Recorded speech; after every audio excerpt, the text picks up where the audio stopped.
Hey guys, tonight we step into the glittering heart of Greenwich Palace, where candlelight dances with the scent of spiced wine and ambition, and Henry VIII, a young king bursting with vigor, reigns over a court dripping with promise and peril. You stand in a golden-lit hall, crimson tapestries embroidered with Tudor roses swaying gently, hiding whispers of a curse that shadows his crown.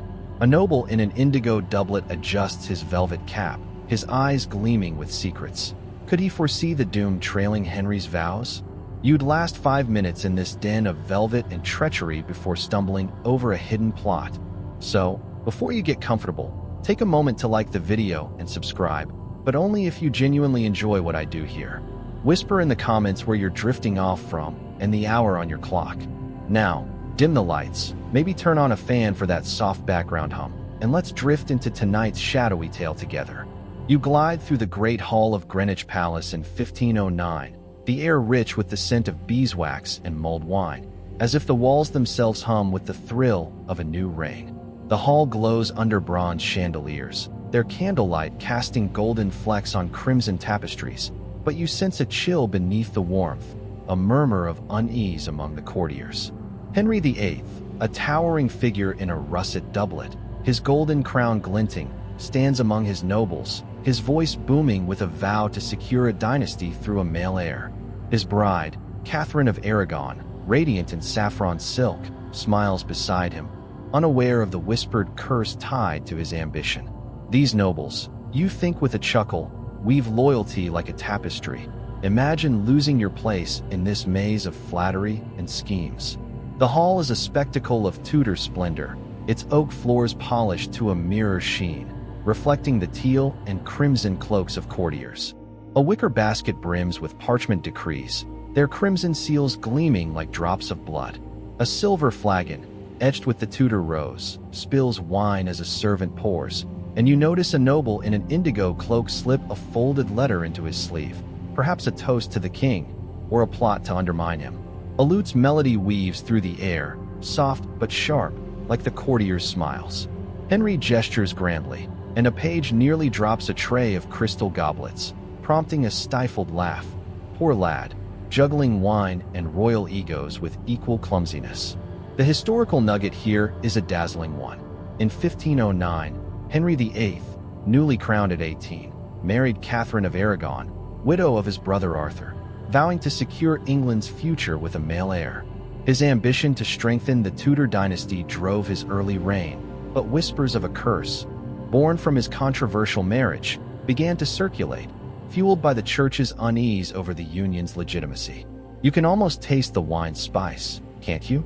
This oath, meant to forge a legacy, set the stage for decades of marital turmoil, noble rivalries, and religious upheaval, as courtiers like Thomas Wolsey watched Henry's resolve harden into obsession. Now, for a quirky elite oddity, Henry insisted on hosting feasts with roasted peacocks, their feathers reattached for display, a lavish spectacle that cost a fortune. Imagine the cooks, cursing as they plucked feathers only to pin them back. You have to smile. These kings spent more on pageantry than peace. Picture a noble, preening like a peacock himself, only to trip over his cloak mid-bow. It's the kind of excess that makes you glad you're just a visitor, not chasing feathers for a royal whim. And speaking of whims, Henry's court musicians played until dawn. Imagine dozing off to a lute, only to be startled by a trumpet. You drift closer, your shadow blending with the chandelier's flicker. A parchment on the table catches your eye, its crimson seal intact, perhaps Henry's decree or a noble's coded warning. The scent of ink cuts through the wine's warmth, and you notice Henry's signet ring, its Tudor rose glinting, a symbol of his unyielding ambition. A courtier in a saffron cloak whispers to another, their words sharp as a quill's scratch, and you wonder if they pledge loyalty or sow dissent. A servant fumbles with a candelabrum, nearly spilling wax, and you chuckle softly. Poor soul, caught between candles and conspiracies. The hall's warmth feels fragile, as if the curse's shadow already lingers. The scholarly riddle that lingers is a tantalizing one. Did Henry's marriage to Catherine invite a divine curse, or was his ambition the true seed of his bride's doom? Historians debate whether the church's disapproval of his union with his brother's widow cursed his dynasty, or if his ruthless pursuit of a son shaped his queen's fates. You feel the question's weight as you watch Henry raise a goblet, his eyes alight with youthful fire. If you were his counselor, would you warn of divine wrath, or cheer his bold vision? As you glide through the hall, the lute's notes soften, blending with the rustle of silks and the clink of goblets. A tapestry's Tudor rose glows faintly, and you smile at the thought of nobles weaving ambitions as grand as their feasts. Typical, isn't it? They'd rather plot than praise. Henry pauses by a window, the night beyond dark and starless, and you wonder if he senses the whispers of a curse. A courtier adjusts his velvet cap, nearly dropping it, and you laugh quietly. Imagine scheming for a king when the real battle is balance.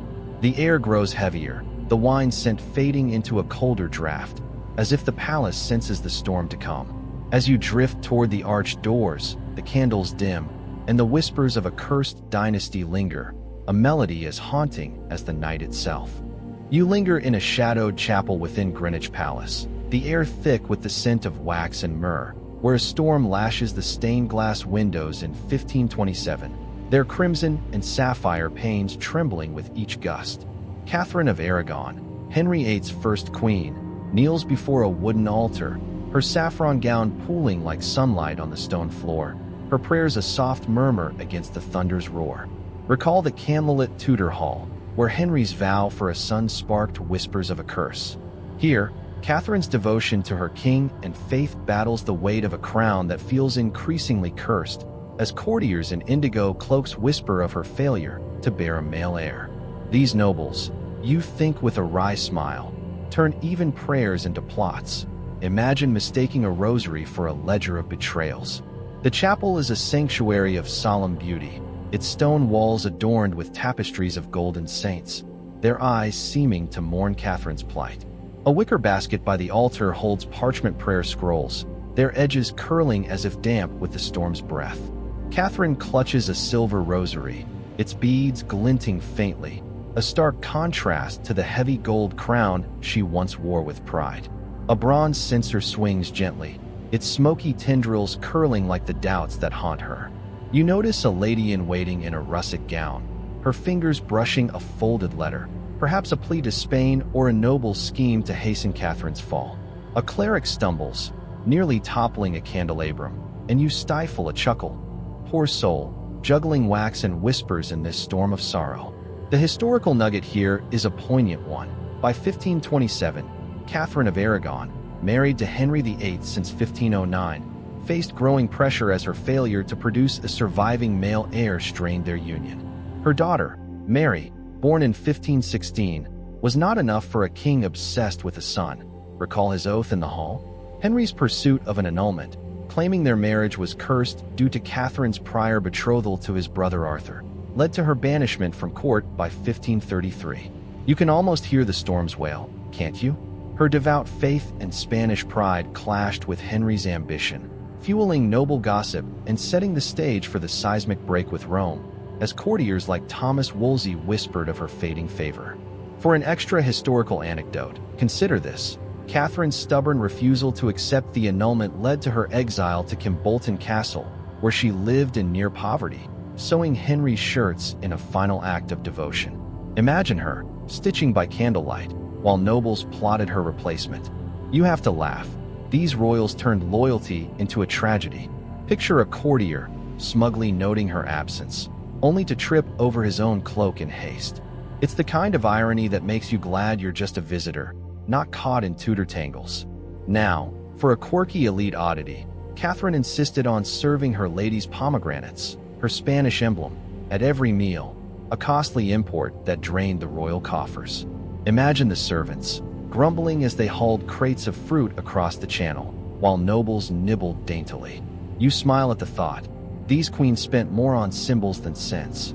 Picture a lady-in-waiting, juggling pomegranates, only to drop one under Henry's glare. And speaking of excess, Catherine's prayer sessions lasted hours, with monks chanting until they swayed. Imagine dozing off mid-psalm, only to be nudged by a bishop. You drift closer, your shadow blending with the candlelight's flicker. A parchment scroll lies near the altar, its crimson seal cracked, perhaps Catherine's letter to her nephew, Emperor Charles V, or a noble's note to undermine her. The scent of myrrh mingles with the storm's damp chill, and you notice Catherine's rosary, its silver beads a callback to the Tudor hall's gleaming decree. A courtier in a teal cloak whispers to another, their words sharp as the rain's patter, and you wonder if they pity her or plot her ruin. A servant adjusts a candelabrum, nearly spilling wax, and you chuckle softly. Poor soul, dodging both raindrops and royal wrath. The chapel's air grows heavier, as if mourning Catherine's fading light. The scholarly riddle that lingers is a haunting one. Was Catherine's fall due to a cursed marriage, or did Henry's ambition doom her from the start? Historians debate whether her devout resistance to the annulment was a stand for faith or a misstep that invited her exile. Some see her as a tragic queen. Others argue her refusal fueled England's religious upheaval. You feel the question's weight as you watch Catherine's fingers trace her rosary, her eyes fixed on the altar. If you were her confidant, would you urge her to yield or stand firm against the king's will? As you glide through the chapel, the storm's rumble softens, blending with the creak of pews and the rustle of Catherine's gown. A tapestry's golden saint watches silently, echoing the hall's crimson grandeur, and you smile at the thought of nobles weaving scandals as grand as their prayers. Typical, isn't it? They'd rather gossip than grieve. Catherine rises, her saffron gown catching a fleeting ray through the stained glass, and you wonder if she senses the curse whispered in court. A monk fumbles with a prayer book, nearly dropping it, and you laugh quietly. Imagine chanting for a queen when the real battle is her heart. The air grows colder, the myrrh scent fading into the storm's breath, as if the chapel itself weeps for a queen's silent fall. You pause by a stone pillar, the chapel's shadows lengthening as the storm subsides. Catherine's rosary clicks softly, a rhythm of defiance and despair, and you sense the weight of a crown she no longer wears. The nobles' whispers fade, their cloaks blending into the gloom, and you notice a pomegranate, half-eaten, left on a pew, perhaps a symbol of her lost pride. The candles flicker, casting long shadows across the altar, and you feel the chapel's silence deepen, as if it holds the secret of a curse that will shadow Henry's next queens. As you drift toward the arched door, the storm's last echoes fade, and the whispers of Catherine's fall linger, a melody as soft and sorrowful as the night itself. You glide into the opulent heart of Whitehall Palace in 1533, where the air hums with the scent of lavender and molten wax, and chandeliers cast a golden glow over a court buzzing with ambition. And Boleyn, Henry VIII's second queen, sweeps through the hall in an indigo gown, her laughter bright as the jewels in her crown, yet you sense a shadow trailing her, a curse whispered in the Tudor hall. Recall that crimson-sealed vow. The courtiers, draped in russet and saffron silks, clap for their new queen, but their eyes glint with envy, and you feel the weight of a love doomed to end on a scaffold. These nobles, you think with a wry smile, dance with smiles sharper than daggers. Imagine mistaking a curtsy for a conspiracy. The hall is a tapestry of Tudor extravagance, its walls hung with crimson velvet embroidered with golden roses, their threads catching the candlelight like secrets. A wicker table holds silver goblets, their surfaces etched with the Tudor rose from Henry's oath, now a symbol of Anne's fleeting triumph. She twirls in a dance, her pearl necklace glinting, while Henry, in a teal doublet, watches from a throne, his smile tinged with doubt. A noble in a saffron cloak slips a parchment into his sleeve, perhaps a love note or a plot to unseat the queen. A lute's melody weaves through the chatter, but a servant stumbles, nearly dropping a bronze tray of spiced cakes, and you stifle a chuckle. Poor soul, tripping over both pastries and palace plots. The historical nugget here is a dazzling yet tragic one, and Boleyn, crowned in 1533 after Henry's break with Rome to marry her, captivated the court with her wit, but fell in 1536, accused of adultery and treason. Her rise, sparked by Henry's annulment of Catherine's marriage, recall the chapel's sorrow, promised a male heir, but her daughter, Elizabeth, and a series of miscarriages fueled Henry's disillusionment. You can almost hear the lute's mournful strain, can't you? Anne's trial, riddled with dubious evidence, led to her execution, orchestrated by nobles like Thomas Cromwell who saw her as a threat. Her fall marked a dark turn in Henry's reign, as the curse's shadow deepened over his queens. For an extra historical anecdote, consider this. Anne's coronation feast featured a fountain flowing with wine, a spectacle that drained the treasury while nobles whispered of her overreach. Imagine the courtiers, sipping from golden cups, plotting her downfall mid-toast. You have to laugh. These royals turned even feasts into battlegrounds. Picture a noble, spilling wine on his velvet cloak, cursing as he scrubs it under Anne's watchful eye. It's the kind of folly that makes you glad you're just a visitor, not mopping up after a king's whims. Now, for a quirky elite oddity, and adorned her gowns with French hoods, a fashion so costly it sparked court gossip about her extravagance.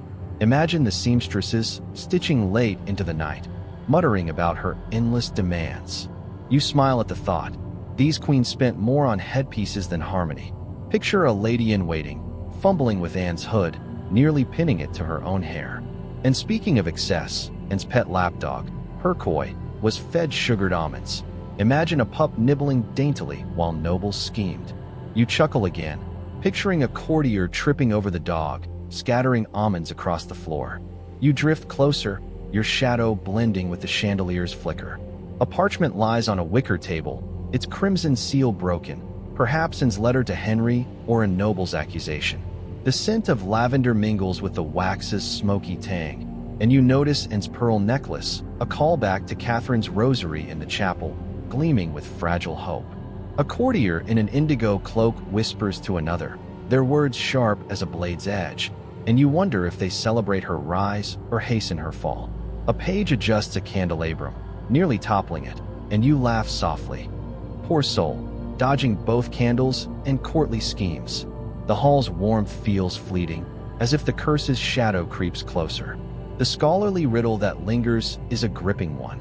Wasn't Boleyn's execution the work of a curse, or did noble conspiracies seal her fate? Historians debate whether her downfall stemmed from Henry's fickle heart or calculated plots by rivals like Cromwell, eager to replace her with a new queen. Some see her as a victim of accursed love. Others argue her ambition invited betrayal. You feel the question's weight as you watch and dance, her laughter echoing, unaware of the scaffold shadow.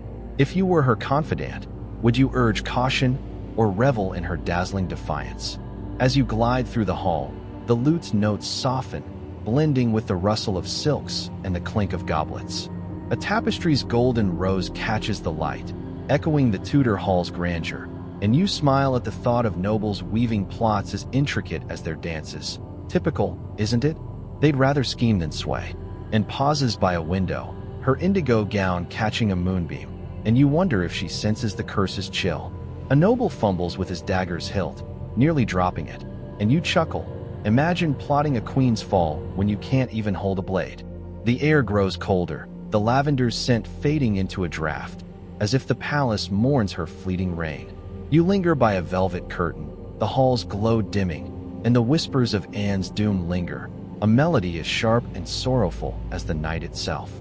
You glide into a lavish banquet hall in Hampton Court Palace, the air thick with the scent of roasted swan and clove-spiced mead, where chandeliers cast a golden glow over a court pulsing with fleeting joy in 1536. 3 queens, Jane Seymour, Anne of Cleves, and Catherine Howard, move through the throng, their fates tied to the whispered curse that shadowed Henry VIII's vow. Recall the crimson-sealed oath in the Tudor hall? Jane, radiant in a teal gown, toasts as Henry's beloved, and of Cleves, awkward in saffron silk, stands apart. Young Catherine Howard, in indigo, dances with naive grace.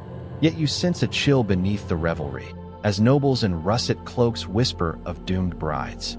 These courtiers, you think with a wry smile, feast like the curse is just another course. Imagine mistaking a goblet for a poisoned chalice.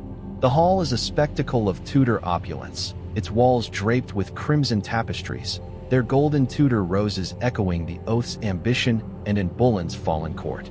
A wicker table groans under silver platters, piled with sugared fruits and swan pies, their feathers reattached in a nod to Henry's extravagance. Jane's gentle smile softens the room, but Anne of Cleves fidgets, her foreign manners drawing smirks, while Catherine Howard's laughter rings too bright, unaware of the scaffold shadow from and Boleyn's fate. A noble in a saffron cloak conceals a parchment, perhaps a betrothal note or a plot to unseat a queen. A lute's melody weaves through the chatter, but a servant stumbles, nearly spilling a bronze ewer of mead, and you stifle a chuckle. Poor lad, dodging both spills and scandals. The historical nugget here is a tragic trio. Jane Seymour, married in 1536, bore Henry's longed-for son, Edward, but died days later in 1537, and of Cleves, wed in 1540, was divorced within months for lacking allure. Catherine Howard, married in 1540, was executed in 1542 for alleged adultery. Their fates, tied to Henry's quest for a son, recall Catherine of Aragon's chapel prayers, deepen the curse's myth as each queen faced death, rejection, or betrayal. You can almost taste the mead's bitterness, can't you? Jane's death sparked grief, Anne's annulment humiliation, and Catherine's fall echoed in Boleyn's, driven by nobles like Thomas Cromwell and Thomas Howard, eager to shape the king's favor. For an extra historical anecdote, consider this. Jane Seymour's wedding featured a cake studded with gold leaf, a lavish display that left courtiers agog and the treasury lighter. Imagine the bakers, sweating to gild a cake while nobles plotted. You have to laugh. These royals turned weddings into wars of wealth. Picture a courtier biting into gold leaf, only to choke under Henry's glare. It's the kind of excess that makes you glad you're just a visitor, not dusting gold for a king's whim. Now, for a quirky elite oddity, Henry gifted each queen a jeweled pendant shaped like a Tudor rose, a costly token meant to bind their loyalty. Imagine the jewelers, cursing as they carved roses under royal deadlines. You smile at the thought. These kings spent more on trinkets than trust. Picture Anne of Cleves, fumbling with her pendant, nearly dropping it during a dance. And speaking of folly, Catherine Howard's pet parrots squawked through feasts. Imagine a bird stealing a noble's sugared almond mid-plot. You chuckle again, picturing a courtier swatting at a parrot, scattering feathers across the hall. You drift closer, your shadow blending with the chandelier's flicker. A parchment lies on the wicker table, its crimson seal cracked, perhaps Jane's letter to her family or Catherine's plea to Henry. The scent of clove fades into wax's smoky tang, and you notice Jane's pendant, its Tudor rose glinting, a callback to the hall's tapestries and in Boleyn's pearls. A noble in an indigo cloak whispers to another, their words sharp as a quill's scratch, and you wonder if they toast the queens or plot their falls. A page adjusts a candelabrum, nearly toppling it, and you laugh softly. Poor soul, caught between candles and courtly schemes. The hall's warmth feels fragile, as if the curse's shadow cloaks each queen. The scholarly riddle that lingers is a poignant one. Did Henry's curse doom his brides, or did his fickle desires shape their tragedies? Historians debate whether Jane's death was fate's cruelty, Anne's rejection a political ploy, or Catherine's execution a noble conspiracy. Some see the curse as divine retribution. Others argue Henry's ambition crushed his queens. You feel the question's weight as you watch Jane smile and stand alone, and Catherine dance, their fates entwined. If you were their confidant, would you warn of the king's heart, or trust in their fleeting glory? As you glide through the hall, the lute's notes soften, blending with the rustle of silks and the clink of goblets. A tapestry's golden rose catches the light, echoing the Tudor hall's grandeur, and you smile at the thought of nobles weaving plots as lavish as their feasts. Typical, isn't it? They'd rather scheme than savor. Jane pauses by a window, her teal gown catching a moonbeam, while Anne of Cleves lingers in shadow, and Catherine's laughter falters. A noble fumbles with his dagger's hilt, nearly dropping it, and you chuckle. Imagine plotting a queen's fall when you can't hold a blade. The air grows colder, the mead scent fading into a draught, as if the palace mourns its fragile brides. You linger by a velvet curtain, the hall's glow dimming, and the whispers of a cursed fate linger, a melody as soft and sorrowful as the night itself. You stand in a quiet study within Richmond Palace, the air heavy with the scent of ink and fading roses, where a single candle casts a soft glow over Catherine Parr, Henry VIII's sixth queen, in 1547. The king, once vibrant in the Tudor hall, Recall that crimson-sealed oath. Lies dead, his legacy shadowed by the curse whispered through his bride's fates. Catherine, in a russet gown, writes at a wicker desk, her quill scratching secrets. Her survival a defiance of the doom that claimed Catherine of Aragon and Boleyn and others. Nobles in indigo cloaks linger, their whispers blending with the crackle of a dying fire. And you sense a question: does the curse outlive the king? These courtiers, you think with a wry smile, mourn with one eye on the throne. Imagine plotting succession while dusting a quill. The study is a haven of somber elegance, its oak walls adorned with crimson tapestries, their golden Tudor roses faded, echoing the banquet hall's fleeting splendor. A wicker basket spills parchment letters, their seals cracked, perhaps Catherine's writings on faith or a noble's plea for favor. Her silver quill, glinting like and Boleyn's pearls, scratches steadily, a testament to her resilience. A bronze candelabrum flickers, casting shadows on a portrait of Henry, his once fierce eyes now dim. A lady-in-waiting in a saffron gown adjusts a velvet curtain, her fingers brushing a hidden note, perhaps a prayer for the new king, Edward, or a scheme for power. A scribe stumbles, nearly spilling an ink pot, and you stifle a chuckle. Poor soul, dodging both ink and intrigue. The historical nugget here is a poignant one. Catherine Parr, married to Henry in 1543, outlived him, surviving accusations of heresy and navigating a court rife with plots. Her intellect and Protestant writings shaped the young Elizabeth's education, but her survival, unlike Catherine of Aragon's exile and Boleyn's scaffold or Jane's death, fueled whispers that the curse spared her. You can almost smell the ink's sharp tang, can't you?